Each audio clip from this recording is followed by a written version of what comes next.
J'investis dans les cryptos pour être riche dans le futur. Paire de couilles dans le futal, ainsi soit-il. Mon bitcoin et mon couteau. Bienvenue. Alors le titre de la vidéo pour ceux qui vont regarder sur YouTube, peut-être que ce sera un petit peu putaclic, mais ça fait référence à un tweet que j'ai fait cette semaine. Je pense que c'est mon tweet qui a eu le plus de visibilité depuis que je suis sur Twitter. Et en fait, ce tweet, ça m'a servi d'expérience. J'ai fait en quelque sorte une expérience. Donc j'y reviendrai à la fin de ce live sur cette expérience et ça parlera un petit peu de notre rapport au réel, à la réalité, ce qui peut être vrai, ce qui peut être faux, les points de vue et puis bon que finalement la majorité du temps, la majorité des gens se trompent et cherchent seulement à se rassurer. Je reviendrai là-dessus en fin de vidéo. C'est sur le GLD à 10 000 $. Puis on sait jamais, hein, le GLD à 10K, on sait jamais, pourquoi pas. Je serais pas contre, il y aura des millionnaires parmi nous comme ça. Mais bon, je pense qu'on aura revendu avant, non? Sûrement en fait. Alors, on commence avec un truc, en soi, c'est pas une grosse nouvelle, mais ça pourrait être un petit signe annonciateur, pourquoi pas. Le bull run, le prochain bull market qui viendrait de commencer en Chine. Et en fait, cette interrogation, c'est suite à un tweet de Changpeng Zhao, CZ, le boss de Binance. Il a fait un tweet pour nous faire remarquer quelque chose. C'est sur la chaîne télé CCTV qui vient de diffuser des émissions sur les crypto-monnaies, et c'est une chose importante. Ça, c'est ce qu'il dit dans son tweet. Les communautés de langue chinoise sont en ébullition. Historiquement, de telles couvertures médias ont conduit à des cycles haussiers. Alors, il précise, il ne faut pas croire que le passé prédit l'avenir, et ce n'est pas un conseil financier. Par contre, en fait, s'il fait remarquer qu'il y a cette chaîne télé qui parle de crypto-monnaie et sans en parler négativement, en soi, du coup, c'est positif, c'est aussi parce que la ligne éditoriale de cette chaîne télé, c'est ni plus ni moins la chambre d'écho du position du gouvernement chinois. Ce que ça sous-entend, c'est que il n'y a pas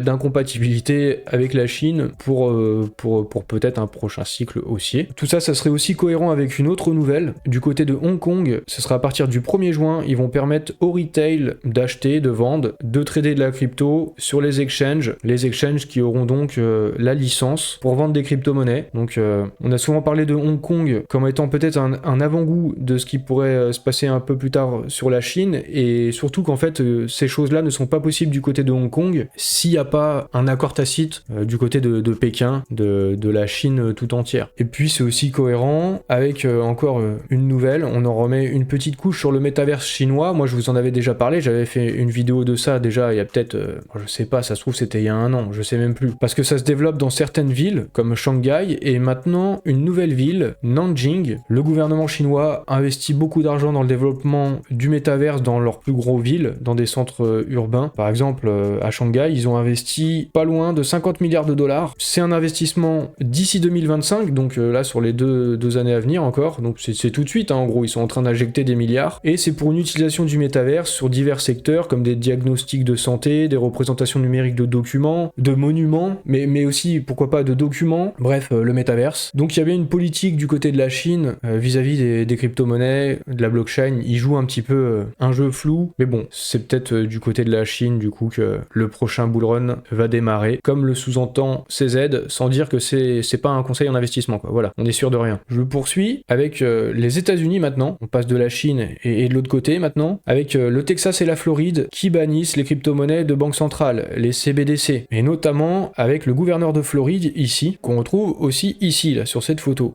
C'est Ron DeSantis, c'est un républicain, il est pro-Bitcoin et il se présente aux élections US. Il a aussi promis de protéger les droits des Américains vis-à-vis du Bitcoin, qu'il considère comme une question de liberté civile. Et donc, s'il arrive au pouvoir aux États-Unis, il bannira aussi les CBDC des États-Unis. Et en soi, même s'il devient pas président, je pense que c'est une bonne chose, c'est une bonne nouvelle, parce qu'il y a plusieurs candidats pro-Bitcoin à la course présidentielle. Il y a aussi le neveu de Kennedy, et on peut donc s'attendre à ce que le sujet des crypto-monnaies fasse partie des débats électoraux aux États-Unis. Et donc, voilà, ça fait partie d'un sujet de société. Les autres candidats vont peut-être être obligés aussi de se positionner, et ça va amener aussi la population à prendre conscience que c'est un sujet important de société, et aussi à s'y intéresser, quoi. À comprendre que c'est vraiment pas juste un truc virtuel qui sert à rien, mais que ça a beaucoup plus d'implications. D'autant plus à un moment où l'inflation frappe les populations. Voilà, tout ça rentre en résonance. On continue avec un autre président.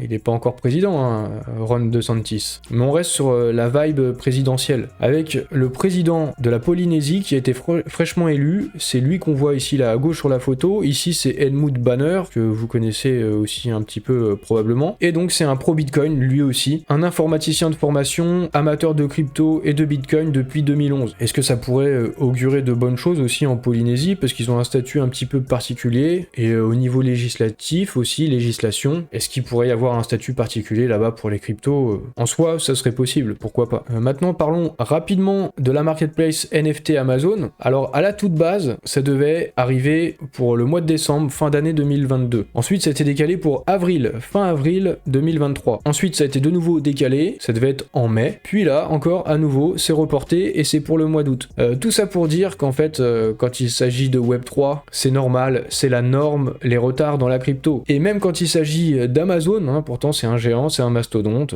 ils sont puissants et tout ça, ils ont les moyens, mais même eux, ils ont des retards. Voilà, c'est une chose normale. Il y a souvent des critiques par rapport aux retards dans la crypto, que ce soit sur Multiversix ou d'autres, c'est habituel. Quelques données intéressantes du côté de la DAN. En 2022, les Français ont investi entre 20 et 25 milliards d'euros. Alors, je sais pas, les Français, c'est qui exactement? Est-ce que ça comprend les entreprises? En tout cas, ça fait une sacrée somme sur l'année 2022. Également, 88% des Français ayant investi ne réalisent pas plus de 2 transactions par mois, et seulement 1,4% effectuent plus de 10 transactions mensuelles. C'est vraiment très très peu. Il y a des chances que vous fassiez partie des 1% déjà, là, quelque part. Dans le monde des crypto-monnaies, donc dans le monde de demain, peut-être que vous ferez partie des 1% les plus riches, qui sait. Surtout si le GLD monte jusqu'à 10 000 $. Voilà, c'est pour vous rappeler qu'il y a une petite histoire sur l'expérience à la fin du live. Également, sans surprise, le Bitcoin, c'est la crypto-monnaie la plus présente dans les wallets. Alors pas forcément en termes de quantité, mais en termes de crypto-monnaie détenue par 64% des utilisateurs actifs. Ça monte, c'était 49% en 2022. Au niveau des altcoins, la deuxième crypto-monnaie la plus représentée dans les portefeuilles, c'est l'Ether, 48% des investisseurs. Le BNB qui passe à 38%, précédemment c'était 22%, et le Sol de Solana qui passe à 30%. Donc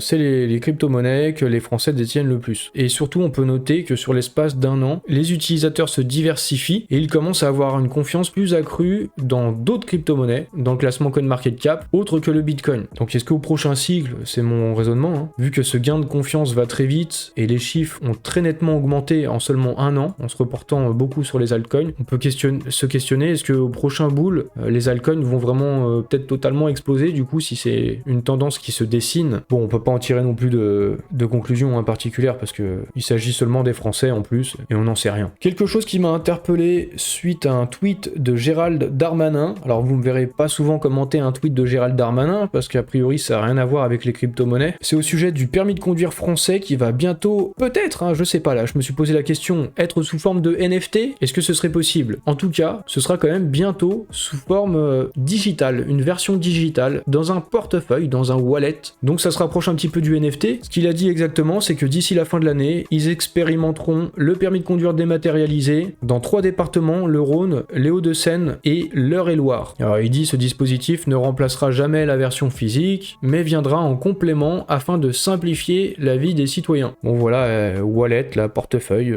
ça pourrait être un NFT dans votre wallet digitale. À voir si ça aura un lien avec la blockchain et la crypto un jour, mais c'est tout à fait possible. On voit, je vous ai parlé de la Chine avant qui développait le métaverse, et c'est vers ce genre de choses probablement aussi qui vont se tourner. Donc est-ce que tous les gouvernements vont partir sur cette voie? C'est possible, même si là je sais pas si c'est le cas. Je me pose juste des questions, c'est bien de se poser des questions. Il y a un festival crypto, non, qu'est-ce que je dis, c'est pas du tout un festival crypto. Il y a le festival du Hellfest, c'est le plus gros festival de métal en France, avec 66 000, je crois 60 000 visiteurs quotidiens, et ils vont proposer des drops de NFT. Donc bon, pas besoin de parler de la mécanique exactement, pourquoi, comment, mais bon, il y a certaines options dans certains billets. Il y en a qui vont avoir une sorte de NFT, il y en a d'autres qui vont pouvoir collecter des NFT pendant le festival. Peu importe, c'est pas ça qui est important. Ce qui est le plus important là sur ce point, c'est que le but, s'ils font ça les organisateurs, le but c'est d'engager la communauté Hellfest sur la durée. Les détenteurs des Hellframes, c'est comme ça que s'appelleront les NFT, découvriront des contenus et des avantages une fois le festival terminé. Et bien d'autres surprises. Ce qui est important, c'est que on voit que les NFT, ça peut déjà commencer à être utilisé pour fidéliser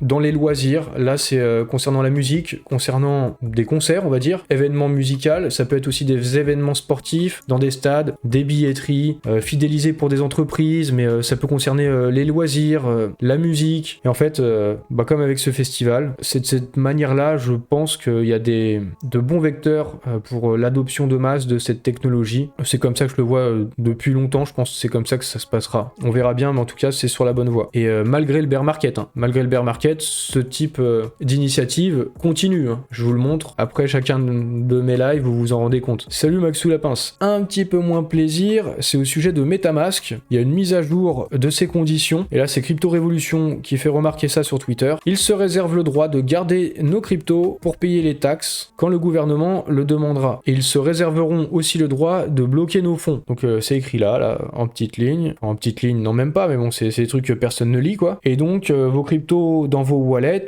MetaMask, ne sont pas forcément en sécurité, ou en tout cas, ça vous appartient pas complètement du coup. Un truc à noter, voilà. C'est un truc que je surveille, mais peut-être que d'ici 1 ou 2 ans, il y a des choses qui arrivent, notamment avec la réglementation MiCA, et puis des outils en fait de surveillance. Notamment, ce sera fait pour officiellement pour lutter contre l'évasion fiscale, mais il y a des choses qui risquent d'être mises en place là d'ici les prochaines années. Je sais pas si ce sera un petit peu avant le bull run, si ce sera après le bull run, je sais pas trop, mais il y a des choses qui se préparent, donc peut-être préparez-vous aussi, réfléchissez dessus. Je passe aux nouvelles de Multiversix, et je vous ai demandé lors d'un sondage ce que vous attendiez le plus sur Multiversix parmi Xword, Xmoney, Xfabric et le X-Launchpad. Et ce qui arrive en tête pour près d'une personne sur 2, c'est Xmoney. C'est le truc qui vous chauffe le plus. Derrière, il y a quand même le X-Launchpad à presque 32%. Et c'est très loin derrière Xword et Xfabric. Alors je vous avoue, mes attentes du moment, c'est à peu près les mêmes. Je suis en accord avec ce sondage. Mais c'est aussi parce qu'on nous parle pas de Xword depuis un bon moment, et pareil pour Xfabric. On n'a pas trop de nouvelles, et je pense aussi que ça vient du fait que pour beaucoup de gens, c'est encore dur de se représenter ce que c'est Xfabric et Xword. Alors que la carte bancaire,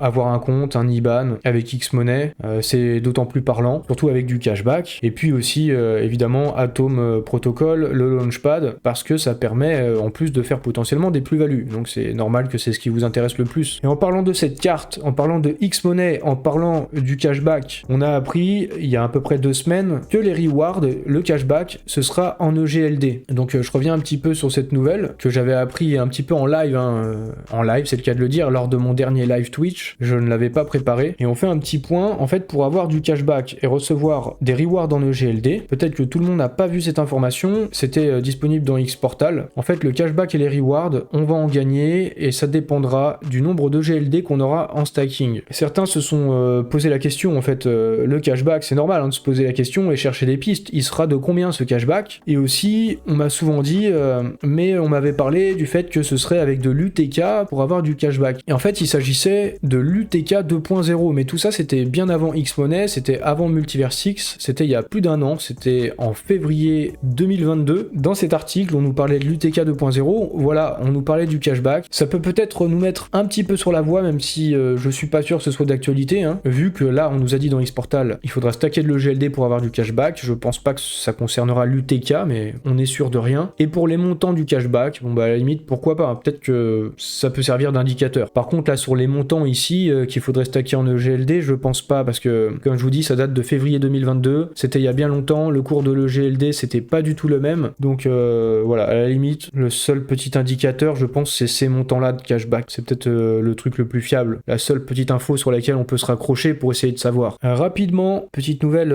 au sujet du bridge Polygon et avec Multiversix, c'est sur le testnet, donc quand c'est sur le testnet, c'est que ça approche et que ce sera bientôt sur le mainnet. Voilà, j'ai pas grand chose de plus à dire, à part que ça approche le bridge avec Polygon. Un autre truc qui est bien là, c'est pour la sécurité de nos wallets, que ce soit sur Xportal ou le X-Wallet, avec Guardians.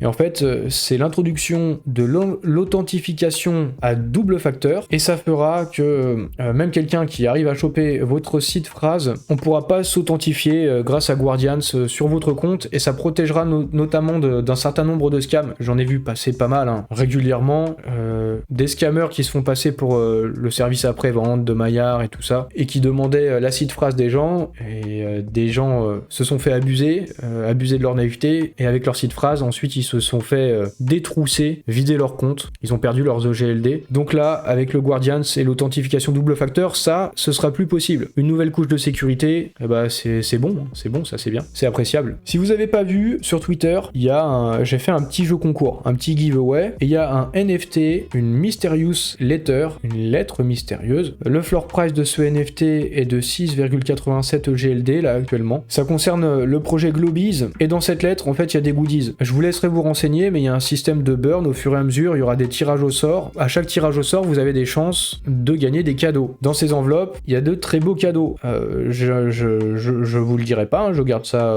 secret parce qu'on m'a demandé de garder ça secret. Mais il y a même un très très beau cadeau. Donc voilà, vous pouvez participer à ce giveaway. Et rapidement sur Globiz, qu'est-ce que c'est? Je vous montre aussi le site internet. En gros, c'est l'Airbnb de la blockchain et c'est très tourné transition écologique. En fait, ce sera une plateforme, voilà, comme sur Airbnb, où vous pourrez mettre en location votre appartement ou alors vous-même louer un appartement. Et du côté de Globiz aussi, ils auront des appartements qui mettront en location. Et le côté écologique de tout ça, c'est que quand eux, ils achètent des appartements, ils font des travaux dedans pour le rendre efficient énergétiquement. Ouais, c'est un peu dur à prononcer, mais en gros, voilà, il y a beaucoup de passoires énergétiques. Ils en font un truc clean au niveau de la consommation énergétique. Et les NFT du projet, ça permettra aussi d'avoir de grosses réductions si vous louez des vacances via la plateforme Globiz. Et puis également, il y a le token du projet, le token Biz, qui permet aussi d'avoir certains avantages. Donc je vous laisserai vous renseigner sur le projet Globiz dans son ensemble si ça vous intéresse. Mais en tout cas, pour ceux qui sont dans le live Twitch, vous avez la possibilité de participer à ce giveaway. Et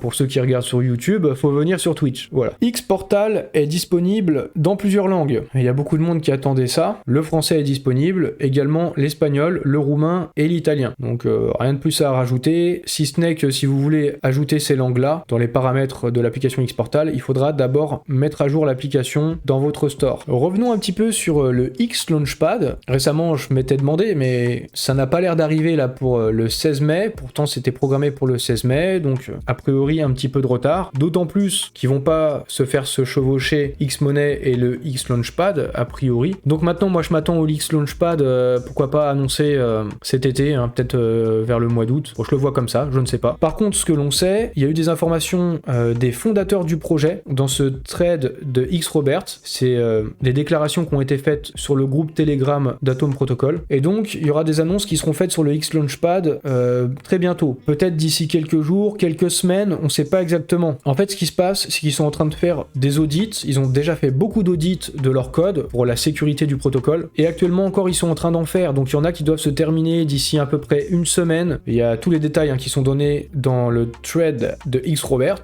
Donc, vous pourrez retrouver ça sur Twitter. Et de ce qu'on comprend, il n'y a pas de date précise, mais ils disent que la team Multiverse X va annoncer ça bientôt. Rapidement, on saura quand est-ce que sera le X Launchpad. Et je vous ai dit, les retards dans la crypto, c'est habituel. Si vous n'êtes pas encore habitué à ça, c'est que vous n'êtes pas là depuis assez longtemps. Un petit truc rapide, ça n'a l'air de rien peut-être, mais je trouve que c'est intéressant. Enfin, ça a l'air de rien quand même pas. Il y a Meta qui collabore avec le groupe BMW pour faire de la réalité virtuelle pour les passagers des voitures, dans des voitures en mouvement. Il y a Holoride qui a fait remarquer que c'est exactement ce qu'ils font eux, c'est exactement leur projet. Sauf que eux, du côté de Holoride, c'est avec Audi qui sont en relation étroite, puisque les fondateurs d'Holoride, c'est des anciens de chez Audi. Ce que ça montre, c'est que leur projet, il est pertinent. S'il y a Meta et BMW qui collaborent pour faire ça, c'est que c'est pertinent du côté d'Holoride, et en plus, c'est que Holoride a un temps d'avance. Ça veut dire qu'il y a un marché, ils sont bien positionnés en tout cas sur ce marché, même si ça veut aussi dire qu'il va y avoir de gros concurrents sur ce marché. On se rapproche là de l'expérience. Et finalement, là, cette petite histoire, c'est aussi une expérience. C'est une grande expérience. Je fais de grandes expériences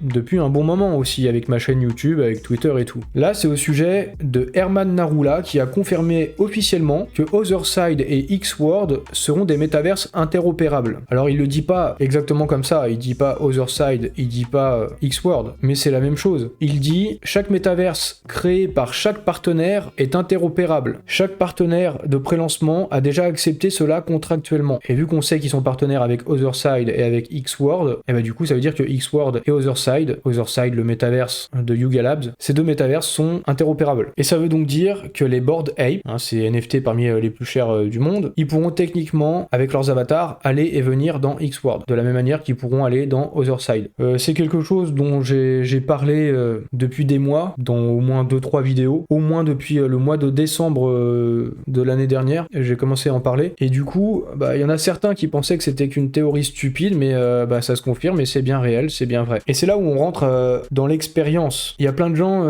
ils réagissent en fait sans forcément comprendre, quoi. Du coup, ça, j'en parle depuis des mois, mais c'est seulement maintenant que ça se confirme, mais en soi, c'était déjà vrai avant. Ça, c'était vrai avant que ce soit officiel. Et je m'interrogeais dessus. Mais il y a des gens, on s'interroge sur certaines choses et non, tu fantasmes ou c'est pas possible et tout. Il y aura toujours des gens comme ça. Et ces gens-là, souvent, ils ont même pas compris en fait de quoi on parlait. Et c'est exactement ce qui s'est passé avec ce tweet. D'ici 5 ans, un EGLD vaudra 10 000 $ ou plus. C'est exactement ce qui s'est passé. Il y a eu énormément de réactions. C'est mon tweet qui a eu le plus de visibilité. C'est incroyable. Il y a même eu Julien Roman qui a commenté mon tweet en disant que si on fait le calcul, c'est l'équivalent du market cap d'Ethereum actuellement. Ambitieux, non? Enfin, en gros, bon, j'abuse un petit peu, quoi, non?